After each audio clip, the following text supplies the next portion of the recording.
Ya, Pak De. Saya tengah sakit hati sangat ni. Tolong hiburkan saya, tolong nyanyi sikit. Sakitnya cinta. Sudah. Dia dalam hatiku. Saya minat dah. Duduk. Saya. Semua. Kau berani pula. Jangan menangis, bertenanglah. Wih, kau kata Nabi Din. Ku pegang tegak tanganmu, ku melindungimu daripada yang datang. Berhentilah menang. Udah, saya tu nak kawan dia. Belum habis cakap lagi.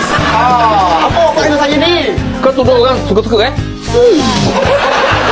Anda cakap dengan orang yang tak ada akal macam ini memang menyakitkan hati kau. Bukalah pintu ni, kunci mana? Tolak! Tolak gitu. Aku tak macam aku sayang kau tu. Sayang kau. Jangan buat lagi. Jangan buat lagi. Aku takut.